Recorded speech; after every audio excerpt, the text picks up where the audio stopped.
vocês. Aí vocês vão pegar, como eu já disse a vocês, eu vou falar o conteúdo e eu vou mandar os prints no grupo, certo? Aí vocês vão ter aula livre para copiar, ok?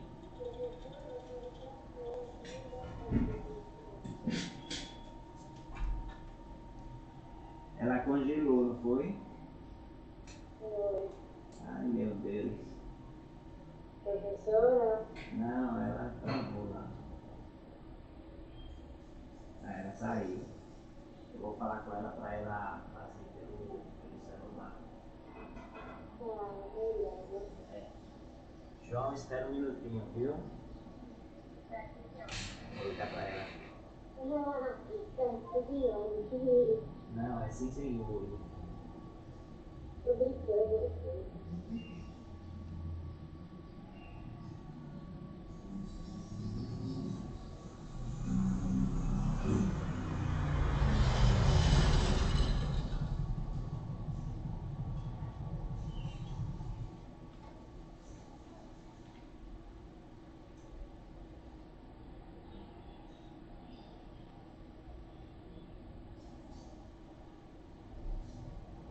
Só um minutinho, turma. Eu vou ligar para Patrícia. Eu vou pedir para ela fazer pelo celular. Tá melhor o celular. Patrícia, bom dia. Faça pelo celular, porque pelo computador não tá dando certo não. Vai, você. Tá bom, tchau.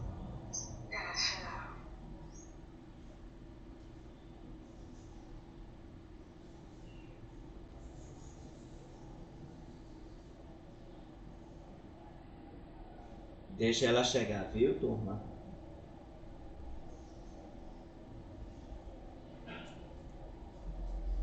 Deixa a professora aqui chegar, que deu atrapalhamento aqui na aula.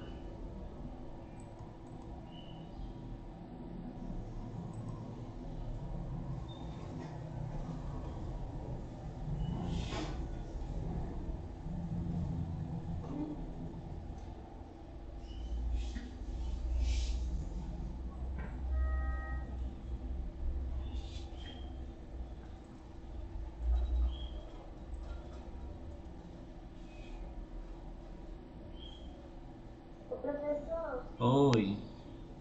eu tenho uma coisa pra te avisar, né? Diga. Você tá me ouvindo? Tô. Pronto, é porque lá para 10 horas, talvez, sabe?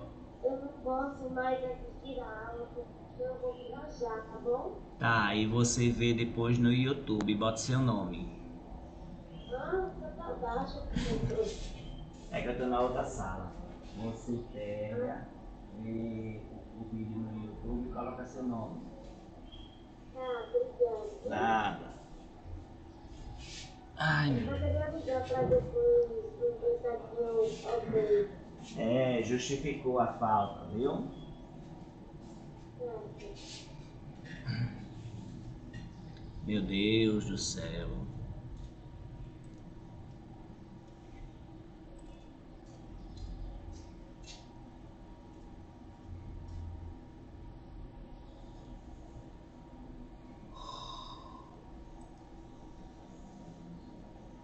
Ai, ai, ai.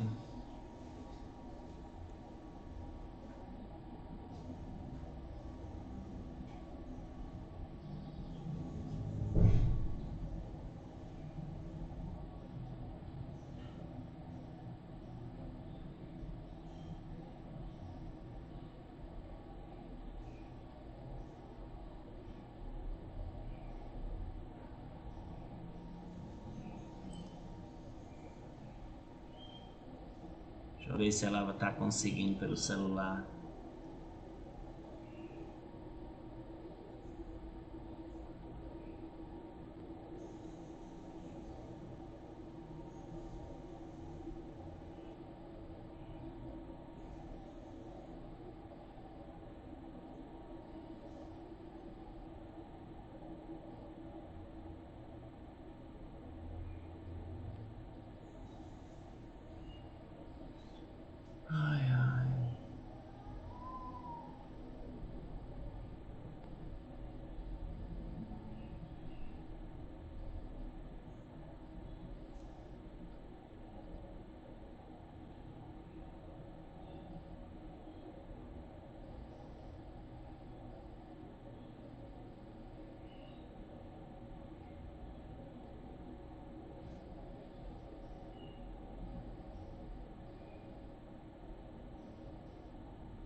Peraí, viu, nono ano? Peraí, viu, sexto ano? Tô esperando a professora.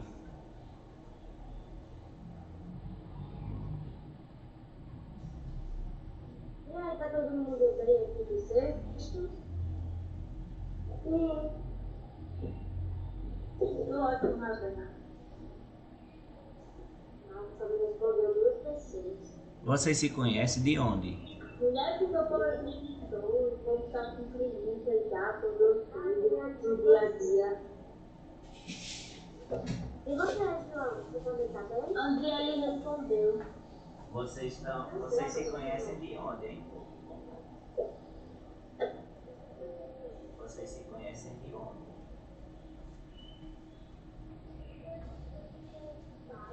Ah, tá, entendi.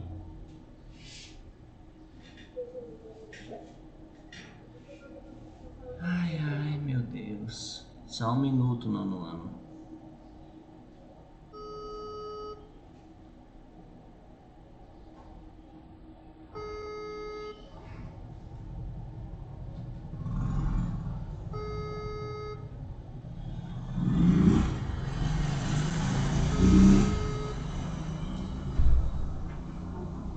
Oi. Eu vou lá na cidade desse, lá na Macaíba, onde eu vou presente. Da UFRN, do meu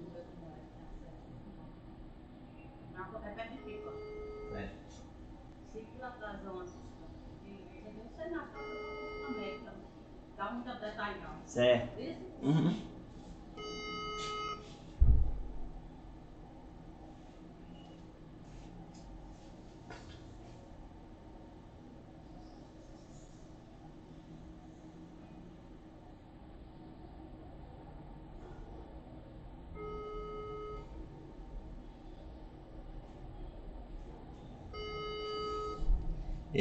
Aguarde aí a professora chegar. Enquanto isso, eu vou aqui para a aula de história. Vamos aqui, que eu não vou esperar a professora, não. Já tá me atrasando demais. Aí eu vou aqui com vocês, viu, nono ano? Aí, olha, preste atenção. Na aula passada, a gente falou sobre a antiga república, né? Aí começou com aqueles governos de generais, depois começou com a política do café com leite, que a política do café com leite era justamente aquela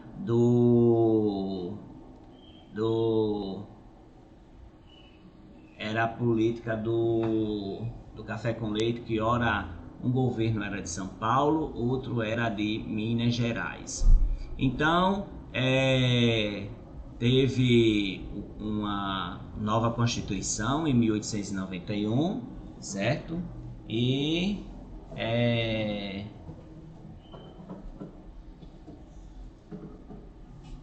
pronto, ela chegou aí, gente. Ela chegou aí, viu? Tá o microfone desativado, Patrícia.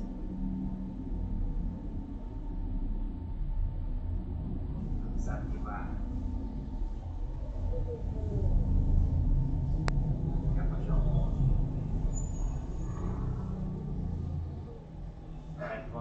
O microfone desativado.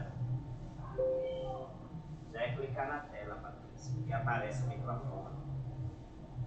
Aí, olha aí. Pronto. Bom dia, João. A professora já chegou aqui. Aí, pega aí a página 43 do livro. Sim, vamos. Tá tudo ok. Mas tu vai usar o quadro, eu acho melhor não usar o fone de ouvido não, senão vai derrubar o celular, Patrícia. Patrícia? Ô, Patrícia. Estão estudando?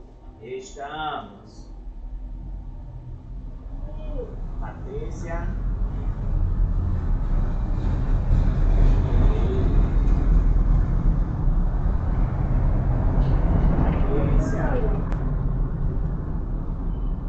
Patrícia, tira o fone de ouvido, bota aí no chat aí, tira o fone de ouvido, professora.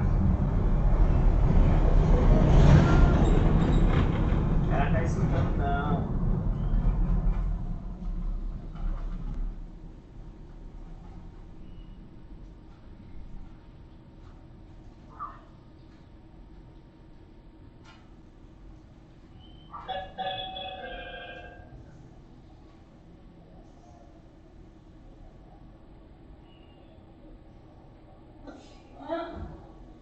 Patrícia? Bom dia, tá ouvindo a gente? Sim, tá ouvindo a gente não? Que estranho.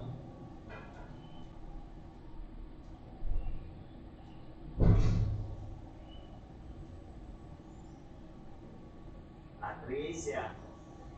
Patrícia! Ela tá escutando não. Patrícia?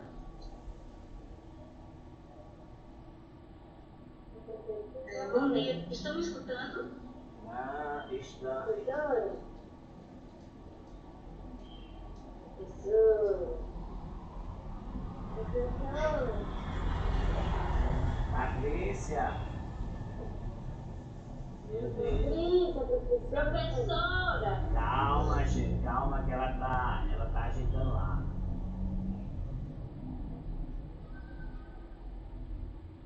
Manda WhatsApp, professor. Espera, vê se eu ver que ela resolve aí.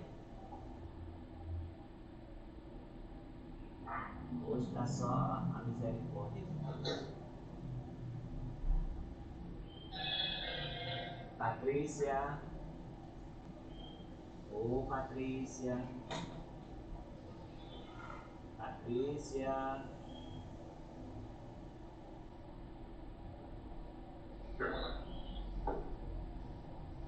Professor, teve um dia que eu acho que foi antes de ontem, que eu sonhei que minha mãe tinha me dito que eu nasci 6h15. Patrícia? Pronto, agora é Deus. Patrícia? Patrícia? Bom dia. Tá ouvindo, Patrícia?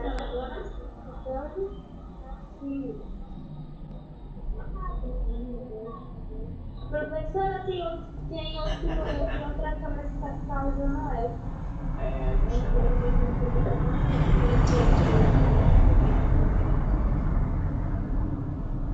Tá ouvindo, Patrícia?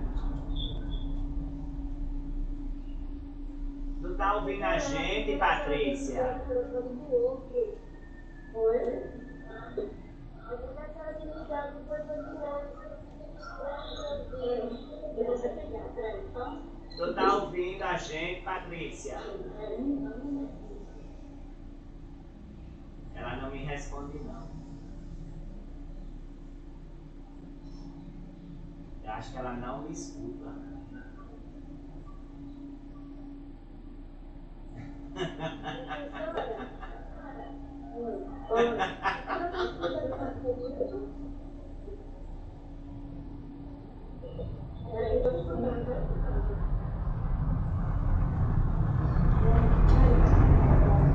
Tu tá me escutando, Patrícia?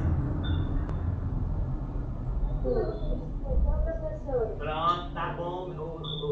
O celular tá bom onde tava. Tava pra ver o quarto dormindo. Pronto, assim tá bom. Pronto, João Washington tá na linha, viu? Aí tu dá aula pelo telefone porque o computador não tá indo bem não. Certo? O computador não tá indo bem não, vai pelo celular mesmo. Boa aula! Pronto, João aí tá aí, viu? Aí você escuta, se tiver... Gente, aí se João tiver uma dúvida, Eloá ou Ravena, aí vocês ajudam João aí, porque a professora não tá escutando direito quando eu falo daqui não, viu? Tá certo, Eloá? Tá certo, Ravena? Pronto, João, tudo certo aí, João? Pronto, pode ir.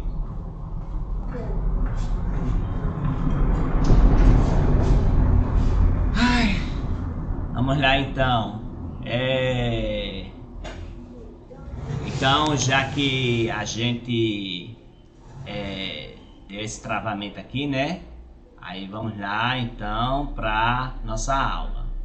Então eu falei para vocês sobre a nova Constituição, as duas chapas inscritas, e a eleição foi de Marechal Deodoro e a presidente Floriano Peixoto como vice. E Floriano Peixoto, ele deu um golpe, certo? Ele deu um golpe em Marechal Deodoro. Aí Marechal Deodoro renunciou, certo? E no dia 23 de novembro de 1891. E foi substituído pelo quem? Pelo vice, né? Aí Marechal Deodoro foi um homem muito ruim, certo? Ele foi presidente muito ruim. Ele governou com mão de ferro e foi chamado de Marechal de Ferro. Então, para abafar os conflitos entre os diversos projetos republicanos, o novo presidente governou de forma autoritária o frequente uso da força para repreender seus opositores, que lhe rendeu o apelido de Marechal de Ferro. Floriano logo reabriu o Congresso e implantou medidas que atendiam às necessidades das camadas populares, como a diminuição de impostos sobre a carne, o controle do valor dos aluguéis e a construção de casas. Apesar disso, o presidente sofreu forte oposição de civis e militares. Nos estados, ele substituiu os governantes partidários do ex-presidente Deodoro e, sentindo-se prejudicados, esses governantes eles passaram a exigir a convocação de novas eleições. No início de 1892, há um levante armado, aliás, vários levantes armados exigiam novas eleições. E aí esses levantes foram sufocados, ou seja, essas insatisfações, eles foram sufocados, foram reprimidos e seus líderes presos. No ano seguinte, explodiu a revolta da Armada. Sob o controle do almirante Custódio de Melo e Saldanha da Gama, os oficiais da Marinha tomaram alguns navios no Rio de Janeiro para exigir a destituição do presidente. Então, nós temos aqui algumas situações que precisamos ter em mente, né? Então, o presidente Floriano Peixoto, ele vai reabrir o Congresso e ele vai fazer algumas medidas populares, certo?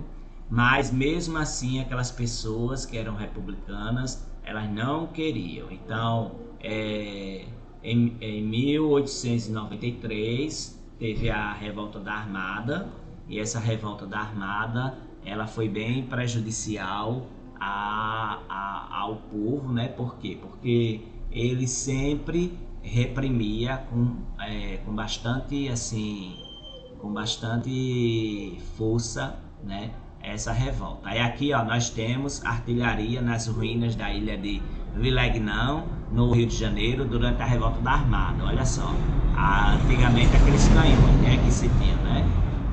Essa foto é de 1893 ou 1895. Então nós temos aqui, aí eu vou printar aqui, que eu acho que essa aqui já estava lá. Eu vou printar só essa. Floriano Peixoto.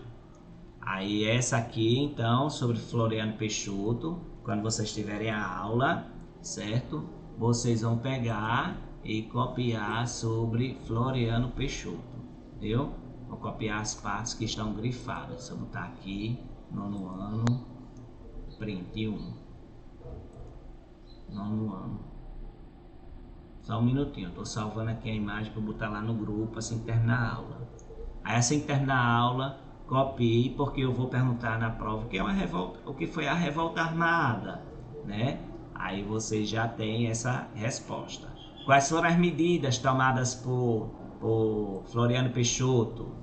Aí você já tem essa resposta também, né? Então, aí eu já vou aqui, daqui a pouco eu volto para o restante. Então, ó,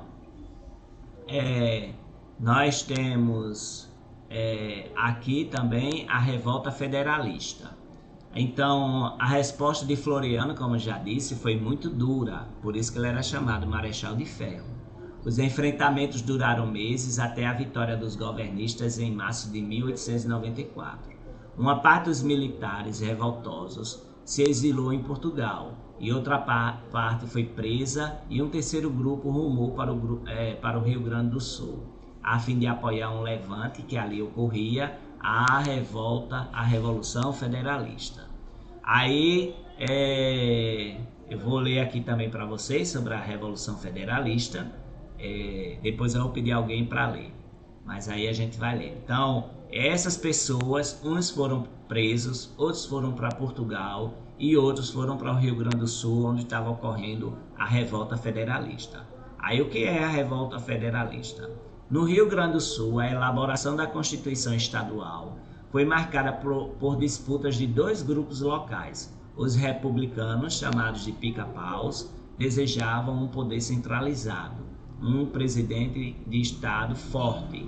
Os federalistas, chamados maragatos, eles lutavam pela descentralização e pelo parlamentarismo.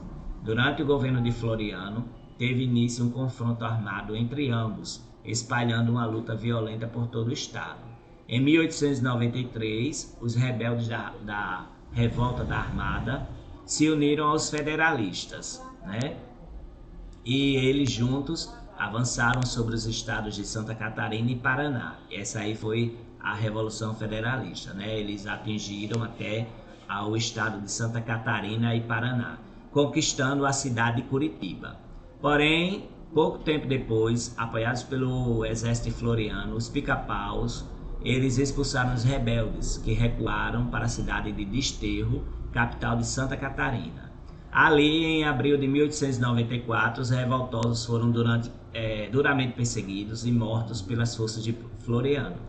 Um mês após as execuções por enforcamento e fuzilamento de vencidos, o nome da cidade de Desterro foi modificado para Florianópolis, em homenagem a Floriano Peixoto, uma forma de deixar claro quem estava no poder.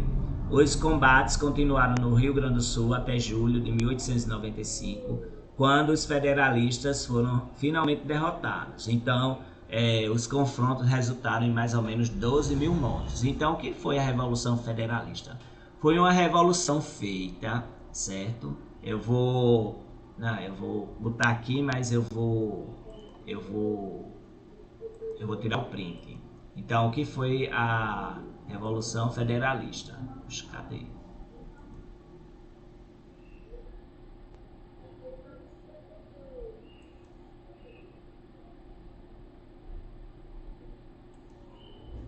Ai, meu Deus, travou aqui.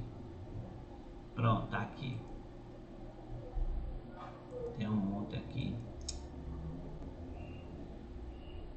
Deixa eu tirar daqui.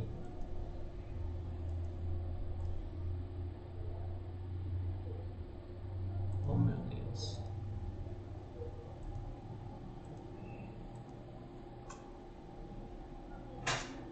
Certo, aí. Aí, ó, o que foi a Revolução Federalista, certo? Aí foi uma revolta armada,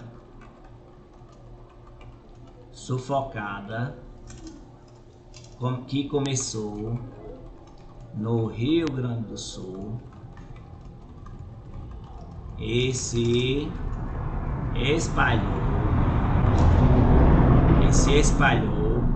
para Paraná e Santa Catarina. Foi duramente combatida por Floriano Peixoto, que ao vencer, fuzilou e enforcou os revoltosos. Vou botar aqui embaixo porque fica mais claro. Aí, viu? Os revoltosos.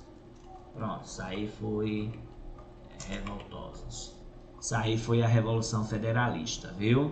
Aí eu vou botar aqui, vou printar, vou botar lá também daqui a pouquinho, vou botar no grupo. Então essa foi a Revolução Federalista, viu? Foi muito sangrenta.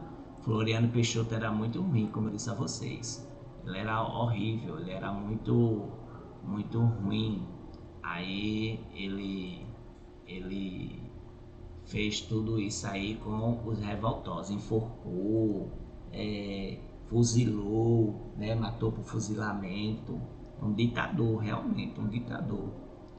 Aí, pronto, aí tem, eu vou lançar já isso aqui. Aí a gente vai passando, aí vai começar a República Oligárquica. Deixa eu só incluir aqui, deixa eu só terminar de salvar aqui. Aí nós temos essa questão, certo? Essa questão aí.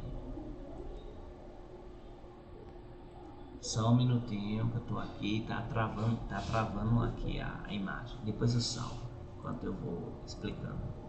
Aí vem a República, né? A República Federal, a República Oligárquica, certo? Aí essa República Oligárquica, ela cai muito nas provas do Enem, certo? Aí quando o Marechal Floriano Peixoto ele encerrou o seu governo, né? Foram feitas eleições diretas dentro daquelas condições, né? Só quem podia votar era homem acima de 18 anos, os analfabetos, as mulheres, os índios estavam tudo fora. Então, com a vitória do cafeicultor Prudente de Moraes, o controle do Estado passou para as mãos de uma oligarquia de latifundiários. Tal domínio foi sustentado sob 3 elementos: o coronelismo, o voto de cabresto e a política de governadores. Então isso aqui é importante, né? A gente vai ter que copiar tudo isso aqui, viu? Esses 3 fatores, 3 elementos, eles vão assim permanecer até, eu acho que até os dias de hoje. Esse voto de cabresto. O voto de cabresto era assim: a pessoa pegava, né? A pessoa pegava, morava numa terra de um fazendeiro, de um dono de terra. Aí ele pegava e ele dizia em quem a pessoa iria votar. Se a pessoa não votasse, aí sairia das suas terras, tudo mais. Mas tem mais coisa, né? Esse é só um exemplo. É chamado voto do cabresto e voto de coronelismo. Aí, então, isso aqui é importante. Deixa eu ver aqui se já parou aqui para eu salvar. Parou. Aí eu vou salvar. Pronto. Aí eu vou tirar print desse aqui para fazer também. Viu? Aí, pronto. Deixa eu botar aqui. Isso aqui vocês vão copiar. Isso aqui é muito importante. Cai muito no Enem, viu? Quando vocês forem estudar o Enem, isso aqui cai muito. Aí tem que reforçar lá no ensino médio. O professor de História vai reforçar no ensino médio. Aí, ó, o coronelismo, o voto de cabresto e a política dos governadores. Esses 3 fatores, 3 elementos, foi a sustentação da política oligárquica. No final do século XIX, a principal atividade econômica do Brasil passou a ser a agricultura, né? Antes era o café, aí agora começou só a agricultura de uma forma geral. A maior parte da população brasileira residia e trabalhava na zona rural. E ela dependia do quê? Dos coronéis. Eles usavam o seu poder sobre os habitantes locais para manipular as eleições. E como é que isso funcionava? Aí tem assim, né? As eleições diretas eram feitas por meio do voto aberto, ou seja, não secreto. Assim, os coronéis mandavam seus jagunços vigiarem a votação para pressionar os eleitores a votarem seu candidato. Então a pessoa ia lá, aí se não votasse um candidato, o jagunço estava lá olhando e iria dizer para o coronel que ele não tinha votado, né?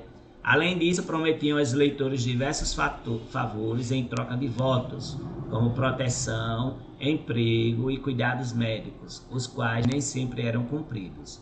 Então essa prática, muito comum nessa época, ficou conhecida como voto de cabresto. Então, quando prometiam aos eleitores diversos favores, aí é chamado de voto de cabresto, viu? É uma situação bem complicada que até hoje no interior a gente sabe que existe isso, viu? O voto de cabresto é quando se oferece as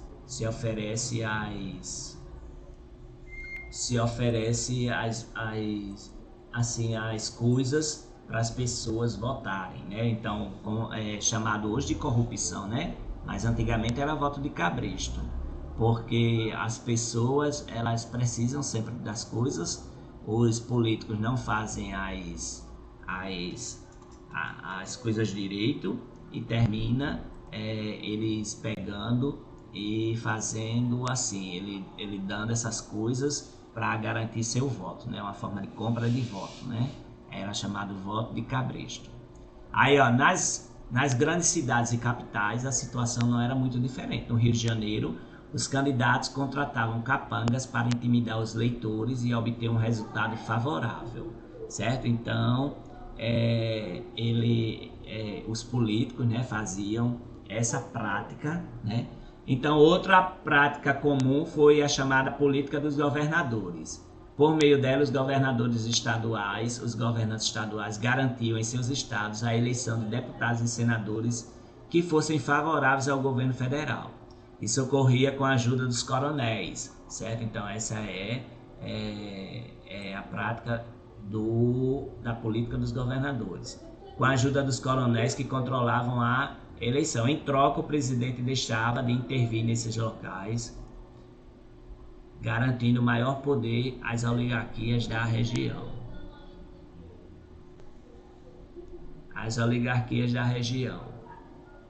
Certo? Então, a eleição, a política dos governadores era que aqueles senadores, deputados, apoiassem o governo federal.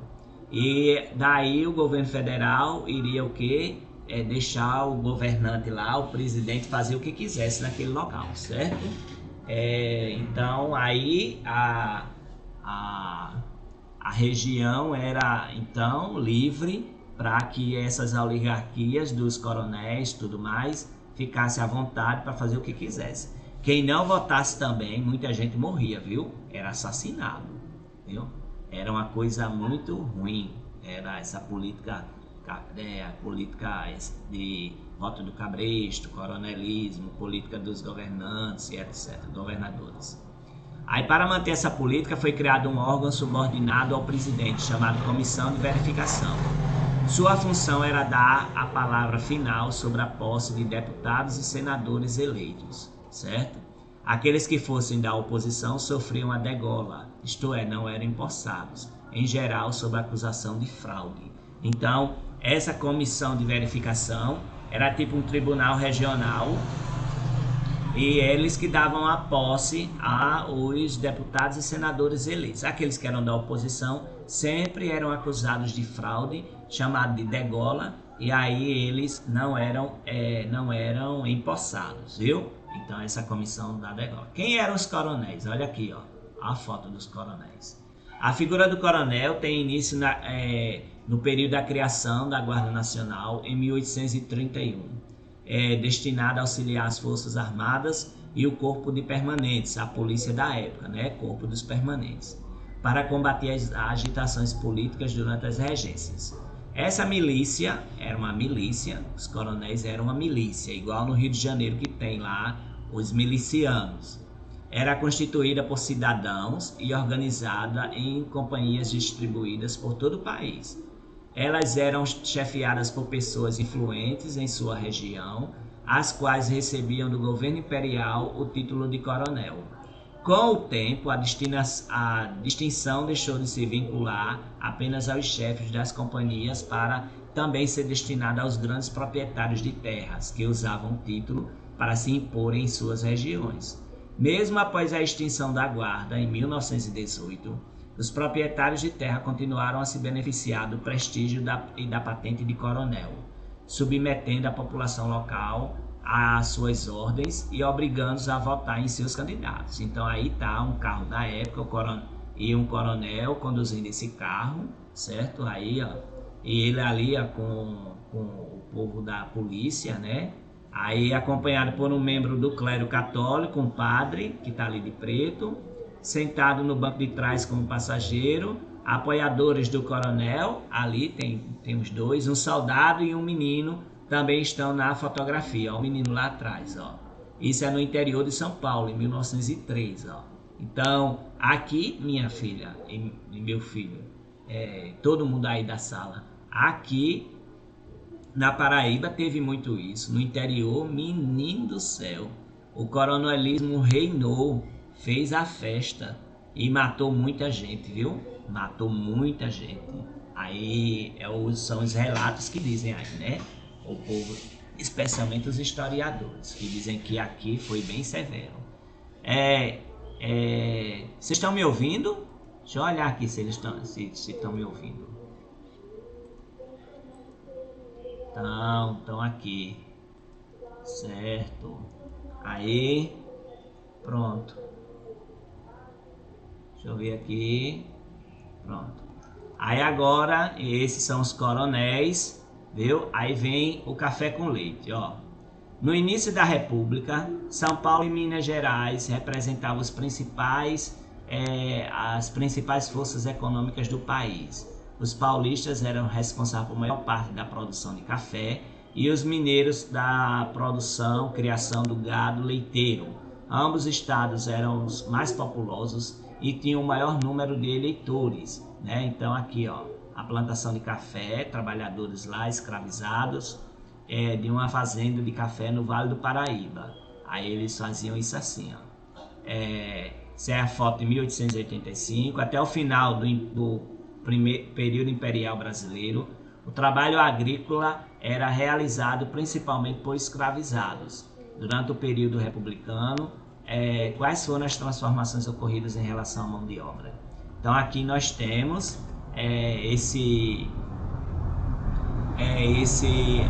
aqui o pé de café, né, no interior de São Paulo, que lá tem os cafezais, né, que eu já vi quando eu fui em São Paulo em 2004. Aí eu fui para o interior de São Paulo. O que tem de pé de café, assim, plantação de café, o que tem de plantação de café e de laranja, menino, olha, de perder de vista. Aqui as laranjas a gente compra 5 por R$1, lá 5 por R$1 não, 5 por R$10. Lá a gente compra assim, deixa eu ver como é que eu posso dizer, uma caixa, né, uma caixa de laranja por R$10. Lá é muito barato laranja, especialmente a laranja que a gente chama cravo, né? Eles chamam laranja pocã. Aí muito barato. E a gente foi, comprou laranja e tudo mais. Aí vem a política econômica da República Oligárquica. Por que República Oligárquica? Porque quem estava no poder era a oligarquia, certo? E vocês já viram aí que tem os coronéis, certo? E tudo mais.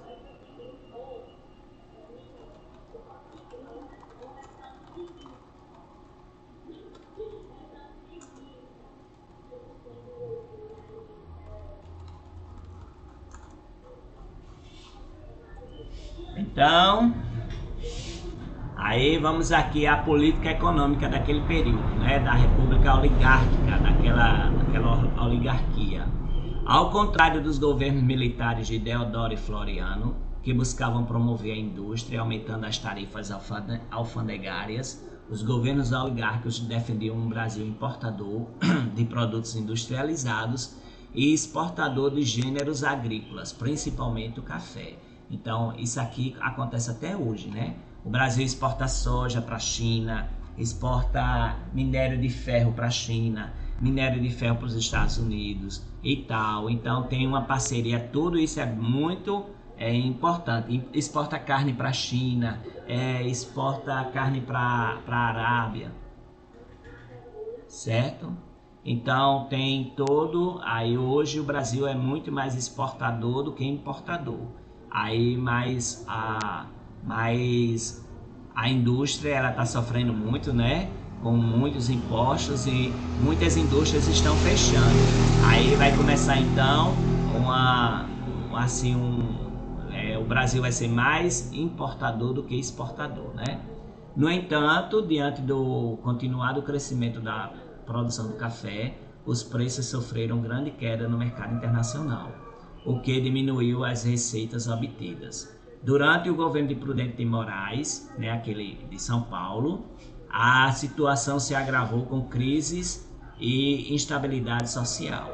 Para combater essa situação, o seu sucessor, Campos Salles, instaurou um plano econômico, que foi o Fundo Lohan, um empréstimo consolidado, que estabeleceu a obtenção de novos empréstimos externos, ou seja, aumentando a dívida externa no Brasil, a suspensão do pagamento da dívida externa por 13 anos, a fixação das rendas da alfândega do Rio de Janeiro como garantia aos banqueiros internacionais e o compromisso de combate à inflação. Então, Campos Salles ele fez essas medidas econômicas, né? Mas Campos Salles também previu a redução de despesas e o aumento de impostos. Então, sua rigorosa política econômica estabilizou a economia do Brasil, né? Então, isso aí é um mérito dele. Mas provocou a queda do padrão de vida da população, o aumento da falência de empresas e a elevação do desemprego, né? Do jeito que a gente está acontecendo agora, né? Aí a queda do padrão de vida da população, a gente vê muita gente pobre no meio da rua pedindo semáforos, o povo batendo na casa da gente, né, na porta da gente, né? Aí a falência de empresas, né, especialmente agora na pandemia também, mas já vinha desde antes, né? É o aumento da falência e a elevação do desemprego, que a cada vez que solta um dado do IBGE sobre o emprego, eram 11 milhões de pessoas, passou para 12, né? Pessoas desempregadas, passou para 12 milhões. Aí passou para 13 e hoje já está em 14 milhões de pessoas desempregadas, né? Então é muita pessoa desempregada numa situação que requer atenção muito especial. Então teve as causas, né? Assim, teve as coisas boas, né? As consequências boas e teve as consequências ruins da política de Campos Salles. Então, a crescente produção do café, que o Brasil foi o maior produtor de café do mundo, e a queda dos preços atingiu seu auge em 1906. A solução encontrada pelos presidentes de Minas Gerais, São Paulo e Rio de Janeiro foi propor ao governo federal que comprasse e estocasse a produção excedente, forçando o aumento dos preços no mercado internacional. Para isso foram realizados novos empréstimos externos. O Convênio de Taubaté, como ficou conhecida essa reunião, preservava a economia cafeeira, transferindo para o Estado os custos da manutenção dos lucros dos fazendeiros. Então, uma solução para eles forçarem o preço do café aumentar, então eles pegaram e estocaram, né? Estocaram essa produção excedente para que o preço aumentasse e eles vendessem por mais. E a manutenção daquele ambiente, né, daquele local que estava estocado, era a competência do governo federal, certo? E aí os fazendeiros iriam ganhar do governo para ficar ali todinho, a produção todinha. Aí o único momento da República Oligárquica em que a exportação do café perdeu a centralidade na política econômica foi durante a Primeira Guerra Mundial, em 1914 a 1918. Aí, por quê? Porque nesse período as vendas externas do café caíram e a dificuldade de importação de bens de consumo estimulou a indústria brasileira, que precisou abastecer o mercado interno com produtos que antes eram adquiridos na Europa e nos Estados Unidos. Então, as vendas externas do café caíram, porque começou a Primeira Guerra Mundial, e daí a dificuldade de bens de consumo, que sempre era importado, aí o Brasil começou a fazer. E aí as pessoas começaram a comprar esses bens de consumo. O que é isso? Um fogão, né? Não sei como era na época, né? Se em 1914 já tinha fogão. Aí o fogão, eu acho que tinha um pote, um filtro d'água, essas coisas assim, né? Roupa, tudo isso. Porque esses produtos eram todos adquiridos lá na Europa e nos Estados Unidos. Aí vem a política externa, isso é a política interna. Agora vamos para a externa. Como era tratada a política externa, a relação do Brasil com a política externa aí no mundo. Então, o governo federal atuou fortemente ao lado de outros países para incentivar a vinda de imigrantes para trabalhar nas lavouras. Isso é muito importante, viu? Porque toda a produção de café, de laranja, os imigrantes europeus, da Itália, os asiáticos, lá, os japoneses, vieram tudo para cá, viu? Então, final do século XIX e início do século XX foram de intenso fluxo migratório para o país. Até 1910 haviam entrado no Brasil mais de 2,4 milhões de estrangeiros. O maior grupo era de italianos, certo? 1,3 milhão, seguido pelos portugueses, 703 mil, espanhóis, 303 mil, alemães, 104 mil e japoneses, 2 mil. Os imigrantes influenciaram a sociedade brasileira, introduzindo novidades na alimentação, na língua e nas festas. Então, esse aqui é importante, porque sempre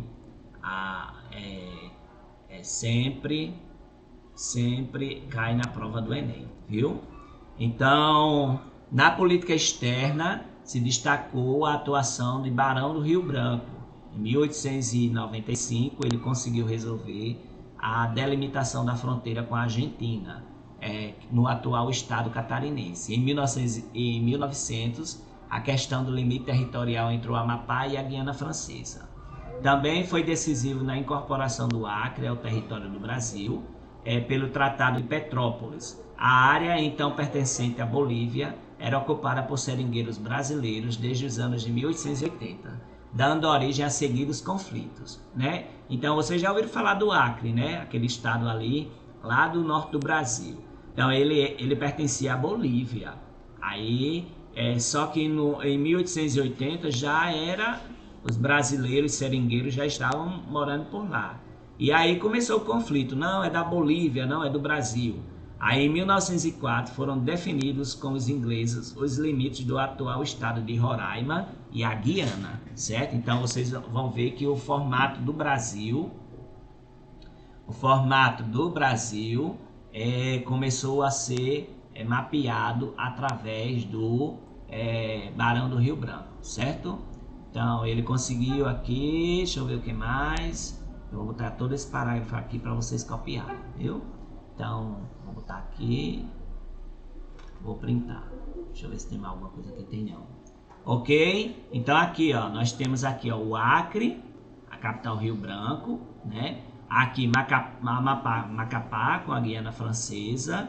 Aqui tem a Bolívia, né? Tem essa parte aqui. Então essa parte do Brasil aqui não tinha antes, nem essa aqui. Aí foi feito esses acordos para que pudesse o Brasil ser o que é hoje nessa questão do território aí, viu?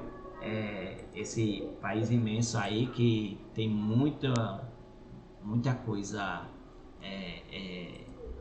muita terra, né? 8 milhões, uma fronteira muito grande, né? 8 milhões e tantos mil quilômetros quadrados. Então, nós vamos ficando por aqui. Na próxima aula vamos ver o trabalho de seringais na Amazônia, viu? Então, bom dia, aguarde a próxima aula de matemática, tá certo? Pode sair.